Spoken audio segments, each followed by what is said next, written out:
नमस्कार दोस्तों, स्वागत है आपका डेली न्यूज़ एनालिसिस में। This video series is presented to you by Ethic IAS. इस वीडियो सीरीज में हम आपके लिए लेकर आए हैं करंट अफेयर्स जो आपके यूपीएससी और स्टेट एग्जामिनेशंस में बेनिफिशियल रहेंगे। आज है 24 अक्टूबर 2022 और आज हम करने वाले हैं 3 न्यूज़ का एनालिसिस। सबसे पहले हम पढ़ेंगे वायरल स्पिल ओवर रिस्क के बारे में, जो आपके जीएस के थर्ड पेपर से संबंधित है, एनवायरमेंटल इशू है और प्रीलिम्स एग्जाम के लिए इंपॉर्टेंट है। दूसरा हम पढ़ेंगे डॉक्टर दिलीप महालनोबिस के बारे में, ये आपके प्रीलिम्स एग्जाम के लिए इंपॉर्टेंट है। और तीसरा हम पढ़ेंगे एक वेबसाइट के बारे में जो डिफेंस मिनिस्ट्री के द्वारा शुरू की गई है, जिसका नाम है माँ भारती के सपूत। ये आपके प्रीलिम्स एग्जाम के लिए इंपॉर्टेंट है। वीडियो में आगे बढ़ने से पहले मैं आपसे रिक्वेस्ट करूंगा कि आप इस चैनल को सब्सक्राइब कीजिए और बेल आइकन जरूर दबाइए ताकि आपको नोटिफिकेशन मिल सके। अब बात करते हैं अपनी पहली न्यूज़ के बारे में।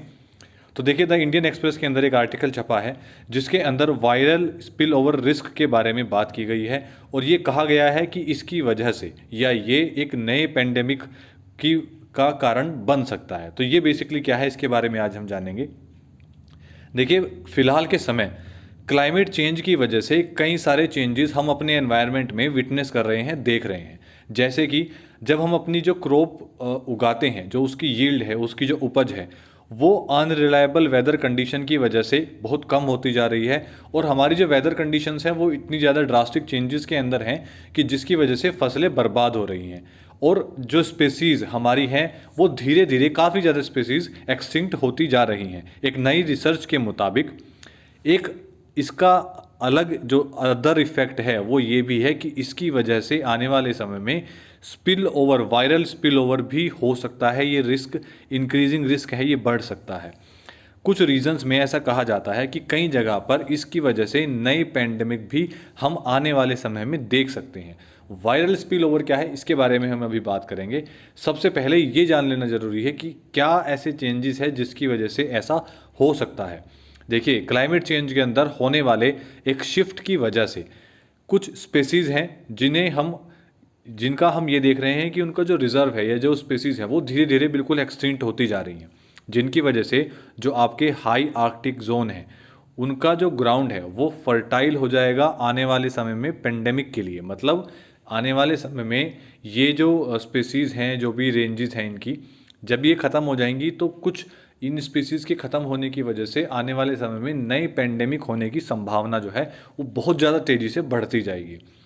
ये एक रिजल्ट ड्रॉ किया गया है, एक रिसर्च आर्टिकल पब्लिश हुआ था जिसका नाम था viral spill over risk increase with climate change in high Arctic lake sediments. अब देखिए, ये जो पब्लिश किया गया है आर्टिकल, ये पब्लिश किया गया है proceedings of the Royal Society B, जो कि एक बायोलॉजिकल रिसर्च जर्नल है यूके की रॉयल सोसाइटी का। इसके अंदर ये आर्टिकल जो है, रिसर्च आर्टिकल पब्लिश किया गया है। इस आर्टिकल के अंदर बेसिकली इन चीज़ों पर ध्यान दिया गया है कि आने वाले समय में जो हमारा आर्कटिक जोन है, अगर वो बहुत ज़्यादा आने वाले समय के लिए पेंडेमिक के लिए फर्टाइल हो जाएगा तो ये हमारे लिए एक बहुत बड़ा खतरा हो सकता है, जिस पर हमें ध्यान देने की ज़रूरत है। तो ये जान लेना ज़रूरी है कि ये वायरल स्पिल ओवर बेसिकली है क्या।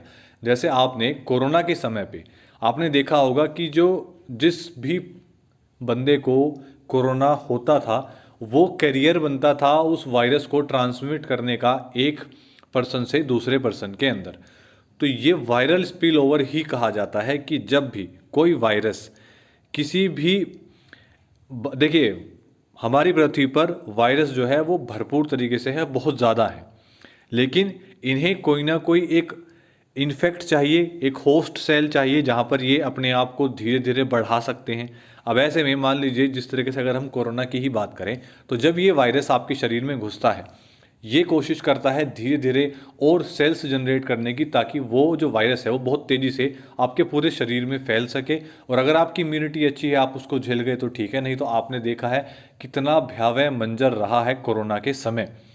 अब एक रिसर्च का मानना ये है कि ये जो वायरस है ये रिलेशनशिप बनाता है स्टेबल, इसकी जितनी भी रिलेशनशिप है इस ऑर्गेनिज्म के अंदर, जो कि इसका सुपर किंगडम है वायरसेस का, उसके अंदर इसकी जो रिलेशनशिप है एक होस्ट के साथ वो काफ़ी स्टेबल है, जिसकी वजह से आने वाले समय में हम एक रिजर्वायर का काम कर सकते हैं इन वायरसेस को एक पर्सन से दूसरे पर्सन में ट्रांसमिट करने के लिए, जो कि हुआ था अभी कोरोना के टाइम पे।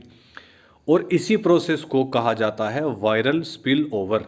मतलब आप इस वायरल को हर जगह फैलाते जा रहे हैं। जैसे आप कोरोना के समय बिल्कुल इस तरीके की चेंजेस आए थे कि लॉकडाउन हो गया था, सब लोग अपने घर में एक जगह रुक गए थे, पूरी दुनिया रुक गई थी। तो ये कारण यही है ताकि वो स्पिल ओवर ना हो सके, हर जगह ना फैल सके। अब क्योंकि आने वाले समय में ऐसी संभावनाएं लगाई जा रही हैं कि क्लाइमेट चेंजेस की वजह से हम कई सारे पेंडेमिक देख सकते हैं, क्योंकि स्पीसीज इंक्सटिंक्ट होती मतलब ख़त्म होती जा रही हैं। मॉनसून की कंडीशंस की वजह से कुछ जो हमारे क्रॉप्स हैं वो उतनी बेहतर नहीं हो पा रही हैं। मतलब उनकी जो उपज है, एक तो उपज कम है, दूसरा जो उनकी आप ये कह सकते हैं क्वालिटी है फसल की, वो उतनी बेहतर नहीं है जितनी होनी चाहिए, क्योंकि मॉनसून कंडीशंस की वजह से चेंजेस क्लाइमेट में आए हैं और फसल पूरी तरीके से तैयार नहीं हो पाती। अब हम बात करते हैं अपनी दूसरी न्यूज़ के बारे में। देखिए, आप सभी ने एक ORS के बारे में सुना होगा, जो कि आप डिहाइड्रेशन होने की समय लेते थे। ORS का मतलब है ओरल रिहाइड्रेशन सॉल्यूशन। इसे बनाने के पीछे जो फिजिशियन थे उनका नाम था डॉक्टर दिलीप महालानोबिस। ये इनकी अभी मृत्यु हो गई है। इनका जो देहांत हुआ है इनके बारे में हम थोड़ा सा जान लेते हैं। इनका जन्म हुआ था 12 नवंबर 1934 में। इन्होंने ग्रेजुएट किया था मेडिकल कॉलेज हॉस्पिटल कोलकाता से 1959 में। उसके बाद ये ट्रेंड थे पाइडियाट्रिक्स में, और ये इन्होंने ट्रेनिंग ली थी queen Elizabeth hospital for children in London में। लंदन में इन्होंने पेडियाट्रिक्स की पढ़ाई की। उसके बाद 1966 में इन्होंने काम करना शुरू कर दिया था ORS पर, as part of John Hopkins University International Centre for Medical Research. उसके बाद 1971 में इन्होंने शुरू किया पेशेंट्स को ट्रीट करना, क्योंकि बांग्लादेश लिबरेशन वार के समय क्लोरा जो है उसका आउटब्रेक हो गया था, वो बहुत ज़्यादा तेज़ी से फैल गया था। 2002 में इन्हें एक सम्मानित पोलिन प्राइज से सम्मानित किया गया by University of Columbia and Cornell. Thai government ने इन्हें इनके काम के लिए रिकॉग्नाइज किया और इन्होंने अपनी कंट्री के हाईएस्ट सिविलियन अवार्ड से इन्हें नवाजा, जिसका नाम था प्रिंस माहिडोल अवार्ड, जो इन्हें 2006 में मिला। उसके बाद इन्होंने अपनी जितनी भी सेविंग्स हैं वो बच्चों के न्यूट्रिशन वैल्यूज़ को बढ़ाने के लिए और उनके हेल्थ बेनिफिट्स को ध्यान में रखते हुए उनके लिए काम करते हुए लगभग इन्होंने अपनी इस लाइफ की 1 करोड़ रुपए की जो सेविंग थी वो बच्चों के लिए डोनेट कर दी। अब डॉक्टर मोहलानोबिस को ये जो प्राइज़ मिला था जिन ORS के लिए, इन्होंने आप सोच नहीं सकते कि जिस समय बांग्लादेश लिबरेशन वार चल रहा था 1971 में, और जब ये रिफ्यूजी कैंप में काम कर रहे थे लोगों के लिए उस कोलेरा आउटब्रेक को रोकने के लिए, उस समय इन्होंने ORS का जो ये ORS की बनाया था उन्होंने, ये उस समय रेफ्यूजी कैंप में काम करते हुए ये इस आइडिया के ऊपर आए थे ORS बनाने के लिए। जो लैंसेट मैगजीन है, इनका कहना ये है कि जो मोस्ट इम्पोर्टेंट मेडिकल डिस्कवरी है ये 20th सेंचुरी की। अगर हम WHO की बात करें तो उनका कहना ये है कि जो डायरियल डिजीज़ हैं सच एज कोलेरा, या फिर जितने भी ऐसे डिजीज़ हैं जिनकी वजह से पेशेंट्स के अंदर डिहाइड्रेशन होता है, उसके अंदर ORS का इस्तेमाल सबसे ज़्यादा किया जाता है। और जो कई डेवलपिंग कंट्रीज़ ऐसी हैं जिनके अंदर इन्फेंट्स और यंग चिल्ड्रन की मतलब मृत्यु का जो कारण है, उनकी मौत का कारण सिर्फ डिहाइड्रेशन होता है। तो ऐसे में ORS 20th सेंचुरी की एक ऐसी मेडिकल डिस्कवरी है जिसकी वजह से बहुत ज़्यादा बच्चों की जानें बचाई गई और मोर्टेलिटी इन्फेंट्स की, यंग चिल्ड्रंस की मोर्टेलिटी को बहुत हद तक कम कर दिया गया।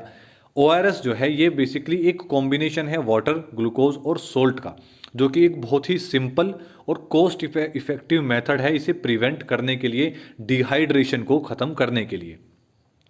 और ये आपके प्रीलिम्स एग्जाम के पॉइंट ऑफ व्यू से काफ़ी ज़्यादा इंपॉर्टेंट है, क्योंकि अभी इनकी मृत्यु हुई है तो इनके बारे में पूछा जा सकता है, इनके वर्क के बारे में पूछा जा सकता है, इन्हें कौन से अवार्ड दिए गए, किस समय इन्हें किस पुरस्कार से सम्मानित किया गया, इसके बारे में आपसे प्रीलिम्स एग्जाम में पूछा जा सकता है। अब देखिए, तीसरी न्यूज़ के बारे में जब हम बात करें तो हमारे जो डिफेंस मिनिस्टर हैं उन्होंने अभी लॉन्च की है एक वेबसाइट जिसका नाम है माँ भारती के सपूत। अब ये है बेसिकली उन लोगों के लिए जो कंट्रीब्यूट करना चाहते हैं आर्म्ड फोर्सेस के वेलफेयर फंड के लिए, और ये पर्टिकुलरली बनाया गया है armed forces battle casualties welfare fund के लिए ये वेबसाइट बनाई गई है। ये एक ऑनलाइन वेबसाइट है जिसके ऊपर लोग जाकर डायरेक्ट कंट्रीब्यूट कर सकते हैं पैसे, जो भी वो डोनेशन देना चाहते हैं डायरेक्ट फंड में। इसी के साथ साथ जो एक कन्वेंशनल सिस्टम फंड करने का अब तक चलता आ रहा है या डोनेशंस का अब तक चलता आ रहा है, कन्वेंशनल सिस्टम पुराना, वो भी बरकरार रहेगा, उसे ख़त्म नहीं किया जाएगा। अगर हम बात करते हैं इस वेलफेयर फंड की, armed forces battle casualties welfare fund की, तो देखिए ये एक ट्राई सर्विस फंड है जिसका यूटिलाइजेशन किया जाता है ऐसी कंडीशंस में जब कोई सोल्जर, कोई सेलर या एयरमैन देश की किसी भी मिलिट्री ऑपरेशन के अंदर या तो बुरी तरीके से इंजर्ड हो जाता है या फिर वो अपनी जान गंवा बैठता है, तो उसकी फैमिली को इमीडिएट फाइनेंशियल असिस्टेंस प्रोवाइड करवाने के लिए, ताकि वो किसी भी फाइनेंशियल क्रंच से ना गुजरे, या जितनी भी मदद फाइनेंशियली जो सर्विसेज हैं वो प्रोवाइड करवा सकती हैं, उन्हें इमीडिएट फाइनेंशियल असिस्टेंस के लिए ये फंड, वेलफेयर फंड बनाया गया है। ये फंड हमारी तीनों सर्विसेज के लिए है, सोल्जर्स के लिए भी है, सेलर्स के लिए भी, और जो हमारे एयरमैन हैं उन सभी के लिए है। Indian army ministry of defence के बिहाफ पर और जो department of ex serviceman welfare है उनके बिहाफ पर वो एक अकाउंट मेंटेन करते हैं इस फंड के लिए, ताकि जो लोग पैसा पे करना चाहते हैं या अपने कंट्रीब्यूट करना चाहते हैं इस फंड के अंदर, चाहे वो ऑनलाइन करना चाहते हैं या जो भी कन्वेंशनल तरीका फ़ंड करने का आज तक चलता आ रहा है, अगर वो इस तरीके से फ़ंड करना चाहते हैं तो वो फ़ंड कर सकते हैं इस पर्टिकुलर अकाउंट के अंदर, जो जिसे मेंटेन करती है हमारी इंडियन आर्मी। तो आज के लिए सिर्फ इतना ही। वीडियो आपको कैसे लगी इसके बारे में कमेंट डाउन ज़रूर कीजिएगा, और वीडियो को लाइक कीजिए, शेयर कीजिए, चैनल को सब्सक्राइब कीजिए और बेल आइकन दबाना मत भूलिए, ताकि जब जैसे ही वीडियो ऑनलाइन आती है आप अपने करंट अफेयर का सेक्शन कंप्लीट कर सके और ये डिटेल्ड एनालिसिस देख सके करंट अफेयर्स के सेक्शन का। धन्यवाद।